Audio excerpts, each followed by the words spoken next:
tonight. A presentation for another supportive housing development in Prince George was denied by City Council. Plus, grade 10 literacy and numeracy has declined in SD 57, something the school board is looking to change.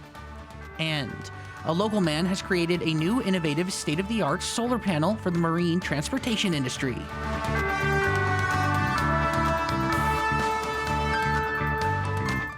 Good evening, folks. I'm Eddie Huband, and welcome to CKPG News. Our top story tonight, just weeks after backlash regarding a complex care unit coming to College Heights, City Council has put the brakes on bringing extensive supportive housing into compliance at a residence in College Heights.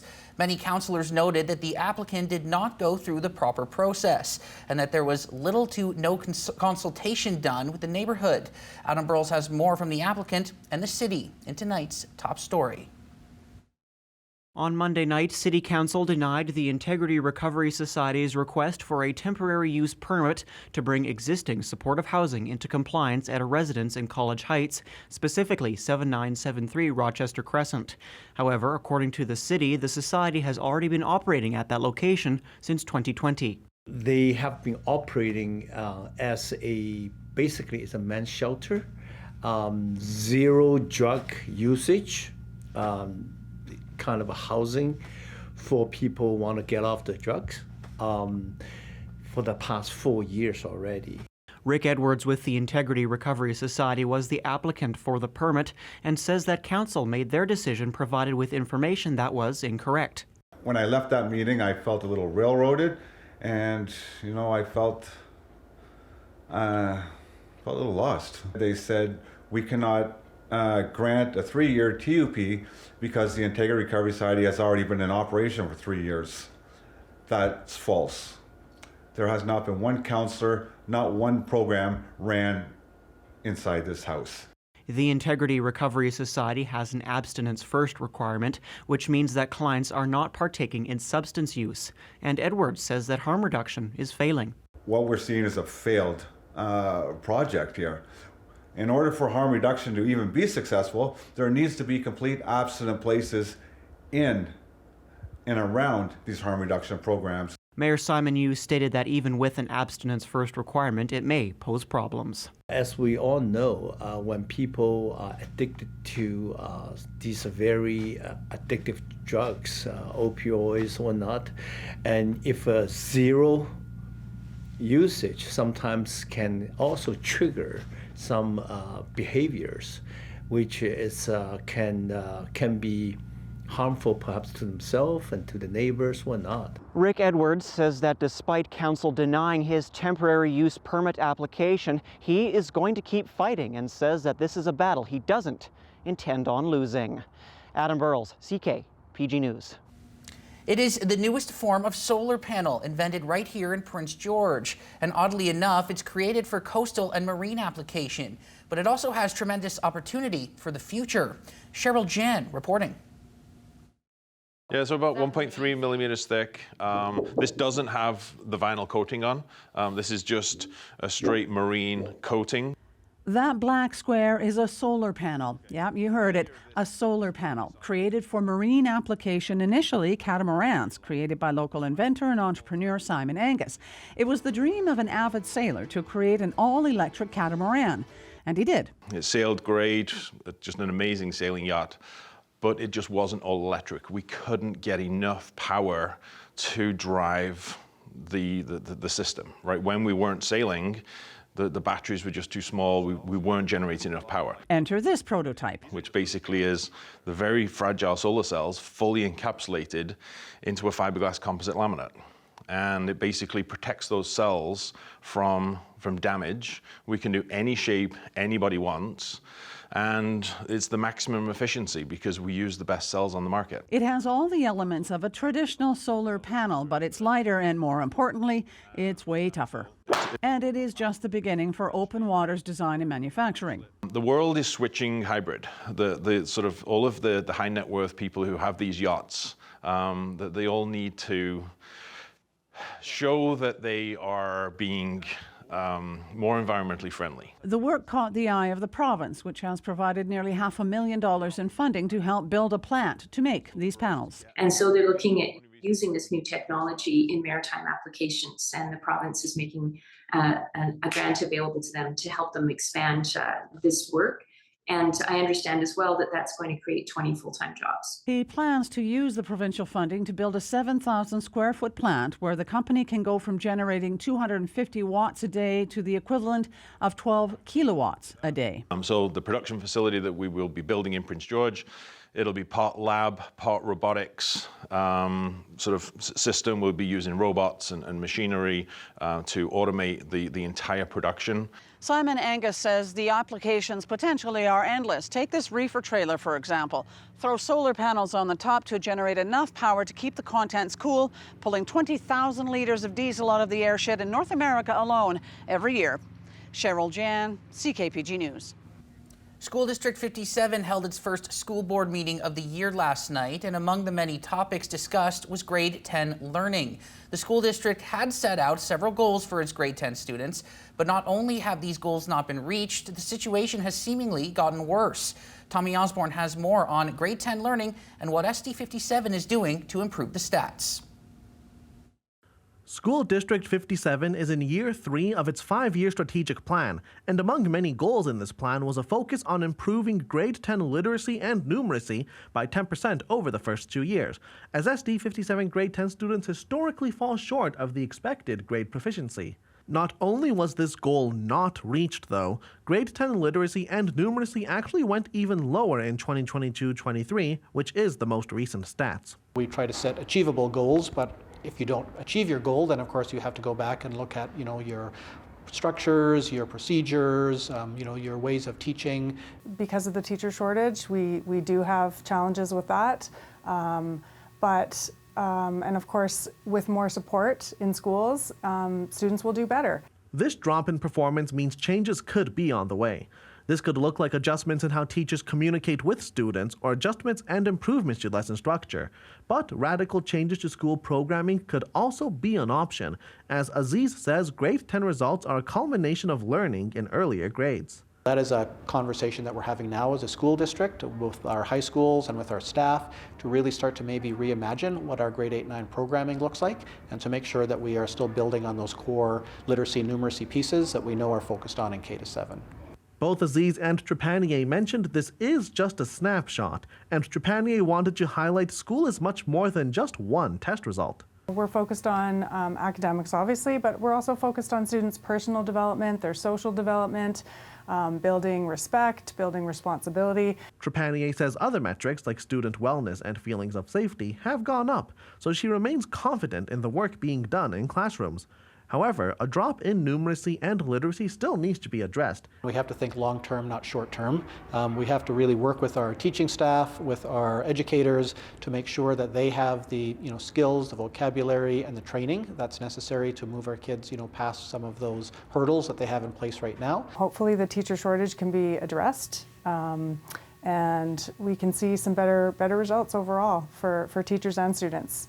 It remains to be seen what changes we'll see, but work is being done to get grade 10 students at or even beyond expected grade level proficiency. Tommy Osborne, CKPG News. Prince George RCMP needs your help finding a wanted man.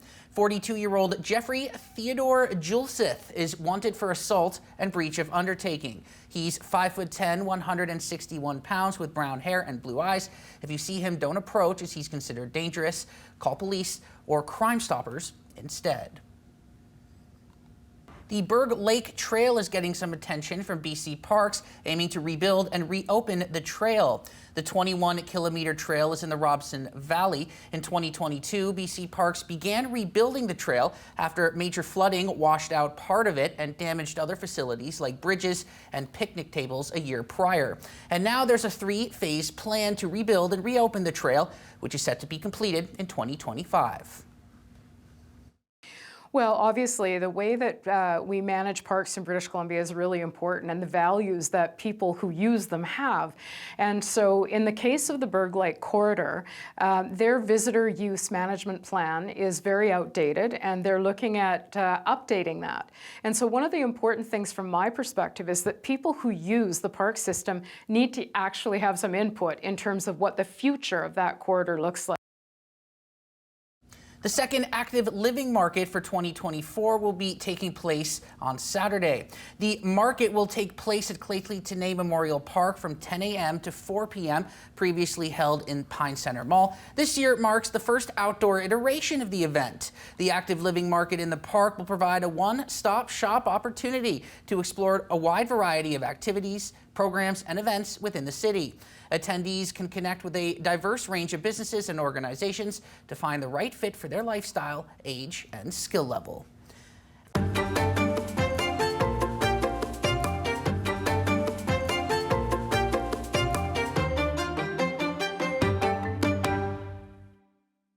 Welcome back to the Northern View, and what a summer it's been in the political arena all over the world. Here in BC, we've had our own seismic shakeup as the BC Conservatives continued their seemingly unstoppable rise up the polls, pressuring the BC United to step aside and join forces to deny the NDP a third term in Victoria. But this is not the first time this has happened in British Columbia. In the 1940s, it was the BC Liberal, BC Conservative coalition governments that worked together to defeat the NDP's forerunner, the CCF. From 1952 to 1991, the coalition became the Socred Party, keeping the NDP out of power for all but one 3-year term in the early 1970s.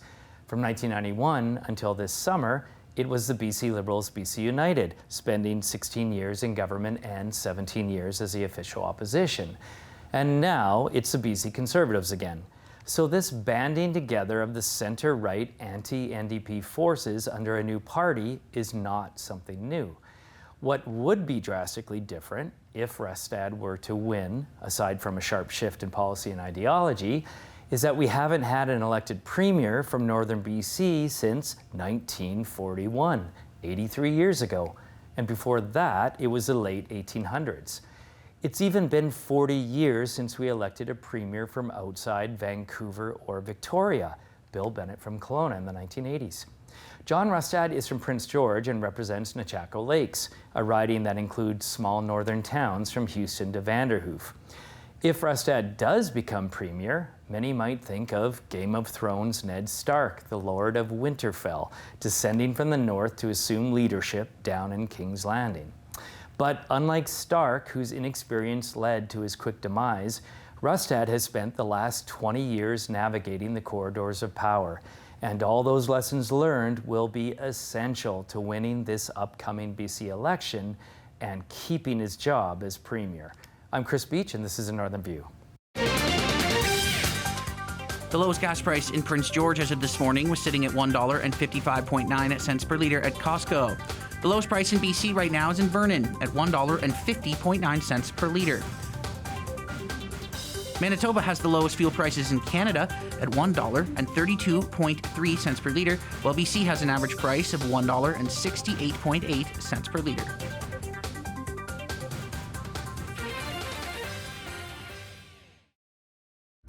CKPG Sports is delivered by Domino's.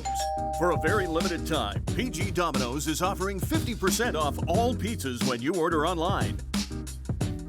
The UNBC women's soccer team is back in Prince George and preparing for their big home opener on Friday. Jana DeMello caught up with the squad at practice ahead of their matchup with the Thompson Rivers Wolfpack. The Timberwolves are coming off a tough opening weekend to their Canada West campaign, dropping both of their games on the road. But despite the early struggles, veteran midfielder Cameron Klein understands where the team's at. It's important to remember that this is the start of the season, so if this is our starting point, we can only build from here. So there's a lot of lessons to take from all those games. There's a lot of good opportunities to look at, footage to look at, things to improve. So if we just set little goals, we can achieve those and improve throughout the whole season. Not only is it the beginning of this season, but UNBC are fielding 15 rookies on their roster. We're definitely balancing that, but they bring a lot of, spirit and energy, and they're all super eager to learn, so it's been a good environment thus far. The young team aren't just playing for their fans this weekend at Massage Place Stadium. Friday is Empower Day, meaning any self-identifying females who play sports get free admission to the match, and Klein understands the responsibility that comes with that. Being a girl who grew up watching sports and there wasn't a huge representation for that, and watching it evolve over time, obviously if that's something we can do positively for the younger generations, then I think it'll get all the girls super excited. Though this will be the first home game for more than half of the team, the veterans know what they have to look forward to. I think there's a lot of comfort in knowing that we're used to the environment and we got a crowd hopefully come out to support us, so we're definitely excited. Having our home crowd, having teammates, family members, family friends, people you know in the crowd cheering you on, it's just such a different feeling, and I think it'll be great for all those young girls. They'll just feel it as soon as they walk on the pitch. The Timberwolves kick off at 5 p.m. on Friday against the Wolfpack before wrapping up their first weekend back at Massage with Pride Day Sunday versus the Heat. The TSX is up 208 points to close at 23,211. The Dow Jones is up 125 points to close at 40,862. And CN Rail went up 43 cents to close at $158.08.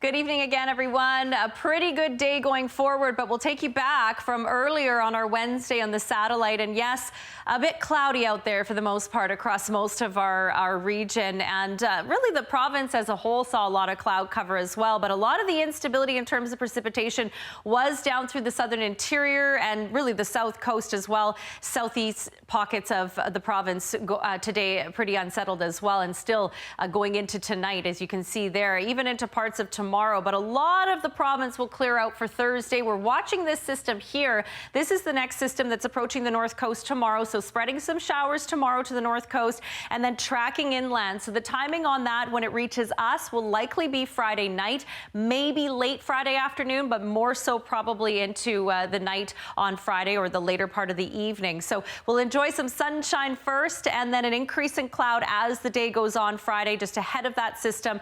And then through the evening or later afternoon, we will start to see a few showers. That instability will hang on for Saturday as well, but we should have a better Sunday ahead for some areas of the region. But I'll show you more in just a moment. There's Prince Rupert with the rain falling tomorrow, some cooler temperatures, and then we'll start to see that change into later Friday. But 20 degrees for us, 18 Fort St. John tomorrow. Beautiful weather, better temperatures tomorrow in many areas, and then a much different story down through the southern half of the province after a rainier day today. They'll see some brighter skies and warmer temperatures yet again for Thursday and Friday. Our broadcast region looks pretty nice, 21 degrees. Quesnel and McBride will sit at 20 as we just showed you, 19 in many other areas, Fort St. James included. Burns Lake, a nice beautiful sunny day ahead for you. Across Canada, beautiful along the west coast, starting to see that sunshine return. It was much needed rain though, that's for sure. 15 degrees in Edmonton, so some of that instability has now tracked east. We're looking at a cooler and wetter day in parts of Alberta. Throughout the prairies, though, today was a bit of a drop in temperatures. Tomorrow starting to climb back up there, though. 31 degrees in Winnipeg, Montreal, Toronto, into the mid-20s as well, and looking fabulous as we go over to the east coast. Some showers into our weekend. Yes, we are looking at the showers returning, as mentioned, for Friday night, Saturday, especially. Some areas of the region, though, which you'll see here on the extended, will have some of that instability stretching into Sunday. Burns Lake looks clear and cool on Sunday, but Friday, Saturday, certainly going to have some clouds and showers in there. Tonight, +1. So just note your overnight lows are quite cool again tonight. And that's the case for Mackenzie. 3 tonight, 19 tomorrow. Some sunshine expected. And then an increase in clouds just ahead of this system here will drop the temperatures down to 17 Friday and even further than that on Saturday. But you'll start to see some brighter sky again on Sunday. In McBride, mostly cloudy tonight, +4, but up to 21 tomorrow with lots of beautiful sunshine. Overnight lows tomorrow will drop down to freezing. 21 on Friday, some sunshine, and then turning cloudy ahead of that system, which will bring showers for most of the weekend. Quesnel, cold tonight, 3 degrees, 21 tomorrow, mostly sunshine, a little bit more cloud cover on Friday, and then a few showers lingering into Saturday. So for us, there's our Friday. It looks pretty wet for the most part.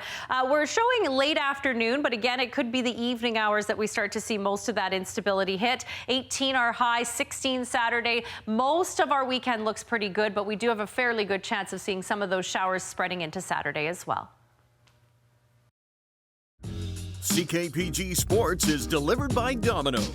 For a very limited time, PG Domino's is offering 50% off all pizzas when you order online. Tonight, CKP3 with Jaden DeMello showcases the best of last night's Major League Baseball action on the diamond with a record-setting rocket and a few out-of-this-world grabs. Shohei Ohtani is having one of the greatest hitting seasons in MLB history, but this time at the plate, it was someone else that stole the show. Ohtani hits that one. Out towards right center. And Pete Crow Armstrong. Holy cow. Pete Crow Armstrong with an awkward but incredible catch to Rob Otani of an extra base hit, and remember that name for later. Now that may not have been going out of the park, but this Padres legend needed a home run to make history in Seattle. Machado hits one to right center field. Back goes Rodriguez looking up. Manny Machado stands alone as the Padres all-time home run leader. Man, oh Manny, you are #1 in Padres history. Despite 15 batters playing more games in franchise history, Machado stands alone at the top with his 164th dinger for San Diego. Now let's go back to their California neighbors, Los Angeles, and I told you not to forget about Pete Crow Armstrong. Payoff pitch. High fly ball out towards right center field. Pete Crow Armstrong at the wall, jumps, and he made the catch. Oh, baby. Pete Crow Armstrong steals a homer from Max Muncy, and that is how this one comes to an end. The man they call PCA made his second stunning grab of the night to win the Cubs the game and wrap up tonight's CKP3. That's it for our show tonight, folks. Thanks for joining us. Caden Fanshaw up next, Adam Burles at 6:30. And remember, folks, do or do not, there is no try. Good night, everybody.